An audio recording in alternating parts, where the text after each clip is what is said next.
Hi there, Cindy here. So for this video, I wanted to share the process of creating an illustration inspired by some of my past memories using my own photos and videos as references. I also decided to add a voiceover and just chat while you watch the illustration come together. I've added chapters in case you'd like to skip to a particular topic, but otherwise, I hope you'll enjoy this cozy drawing session with me. This illustration was inspired by my recent Tokyo vlog, where I visited Takanawa Gateway City, stayed at One Hotel Tokyo, and visited some of my favorite stores around Omotesando. When I was filming that vlog, I wasn't actually thinking about how I would turn those moments into an illustration. But when I decided to create this piece, I originally wanted to include Tokyo Tower and Sky Tree, which we could see from the hotel room, as well as something from our walk around Omotesando the next day. But as I kept drawing, the memories from the first day and somehow all the food ended up taking over the page. I also wanted to leave a bit of white space, so rather than continuing to add more details, I decided to keep the composition as it was. I think composition is always one of those important parts of creating an illustration because sometimes adding more doesn't necessarily make a piece better. And leaving space allows the important elements to breathe. So it's really a process of constantly making decisions and deciding what to include and what to leave out.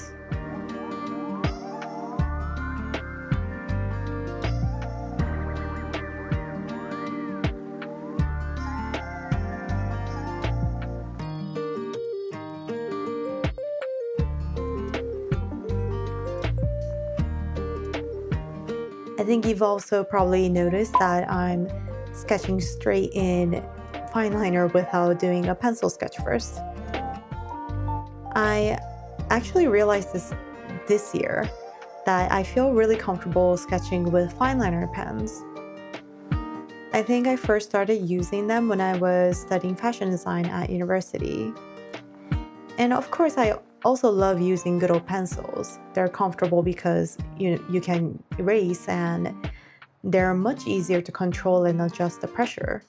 But because I can be a bit of a perfectionist sometimes, I find myself getting too caught up in trying to make even a sketchbook feel perfect, at least in my own eyes.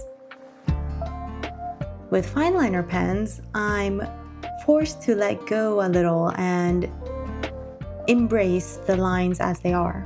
Like a slightly uneven line or small mistake can actually make an illustration feel more personal and unique. So yeah, I think that helps me capture what I see or remember in a more expressive way, with a bit more character and spontaneity. Actually, sometimes when I'm out or traveling, I take this mini sketchbook with me with a fineliner pen, and I do little sketches when I have like free time or when we're waiting in a queue for something. So yeah, maybe I'll share that process or some of those finished sketches in the future video too. I guess that's how I realized that I feel comfortable with fineliner pens.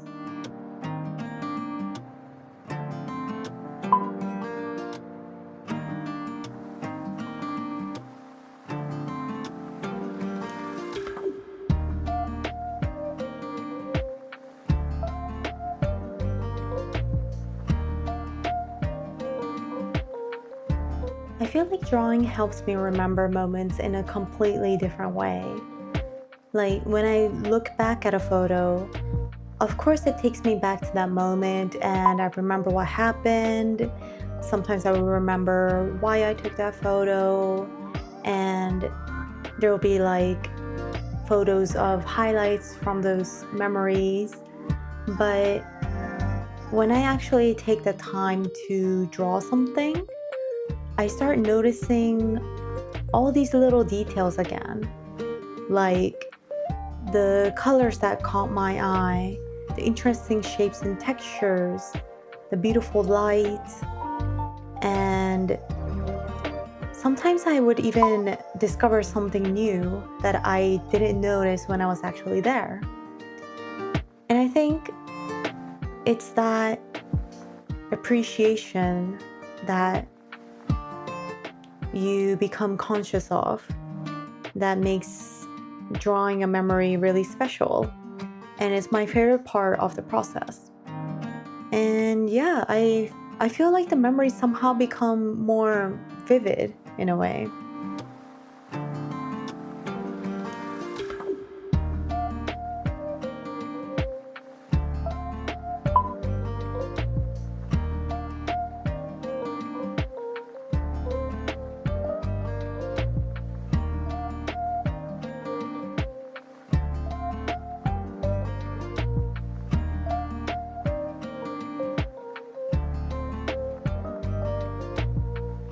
I also really admire artists who create sketchbook journals and document their everyday lives and travels through drawings.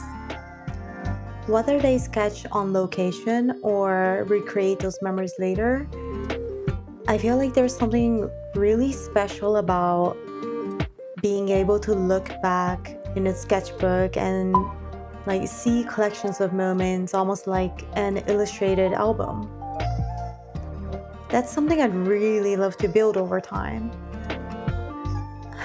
Like, I've never been very good at keeping up with journaling, whether that's through writing or drawing, but because I love casually taking photos and videos, I realized I already have so much memories waiting to be revisited.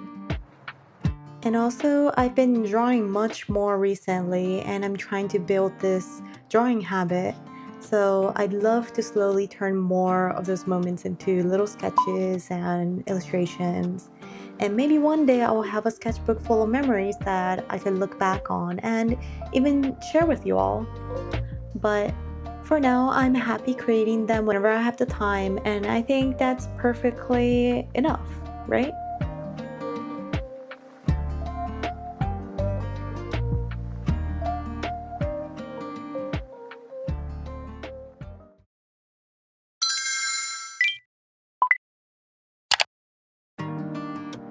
Now that the sketch is finished, I'm moving on to watercolor. I'm starting with light washes of color just to get a feel of where the different blocks of color will sit on the page. Then I'll gradually build up the colors with more layers.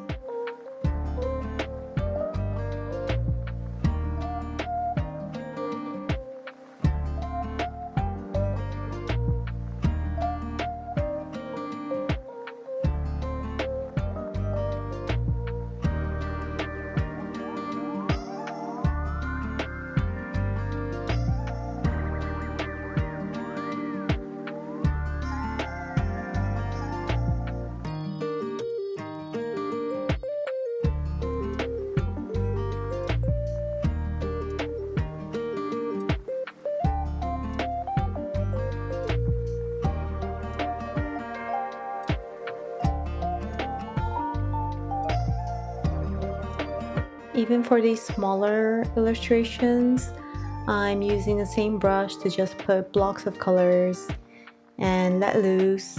I just want to see how it would all come together. And also, I'll be using smaller brushes to cover the details. And if you're familiar with watercolors, once you start layering them, the colors will change, you know.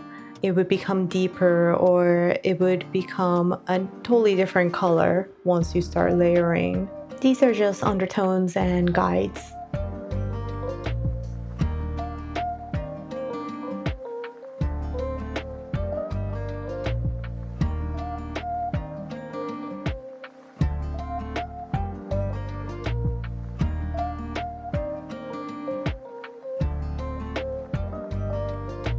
Now I've changed my brush.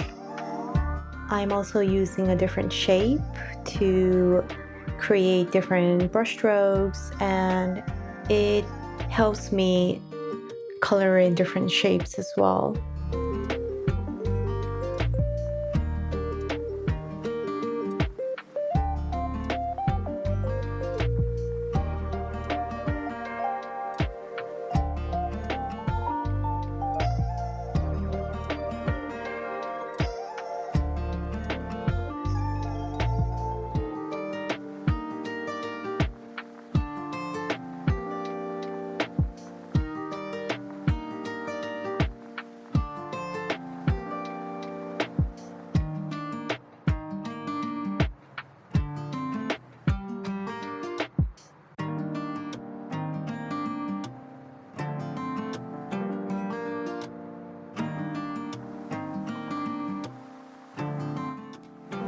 When I'm painting from references, I'm not trying to match the exact colors from the photos or videos. Instead, I use them as inspiration and choose colors from my palette that feels close enough, or colors that I think will work nicely together. Sometimes the colors in the final illustration end up being quite different from the original reference, but I think that's a part of the fun of creating something, right?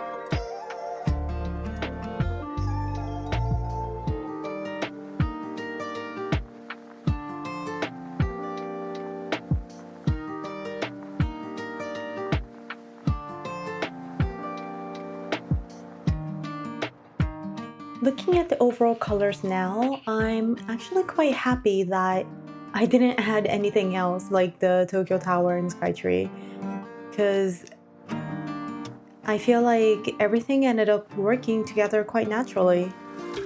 The greens and the browns help frame the illustration, while the brighter yellows and warmer colors are sitting towards the center, which makes the whole page feel quite balanced. There were definitely moments while creating this where I wasn't completely sure if everything was working, but I think that's always part of the process. Sometimes an illustration only starts to make sense near the end, after all the little layers and details are, coming together. The more you draw, the more you learn to trust the process. And sometimes you have to make mistakes to, understand something, and you have to remember what worked, what doesn't work, and discover something so that you can do better next time.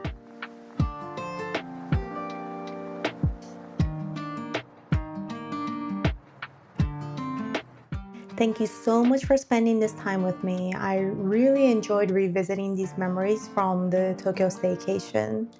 And if you'd like to see where all these memories came from, please do visit the previous video. I'm still practicing and exploring my own style, but I hope I can continue creating more illustrations that capture little moments and stories from my everyday life. Please like and subscribe for more future inspiration, and I'd love to know what you think in the comments.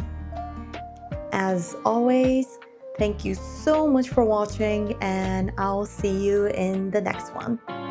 Bye-bye!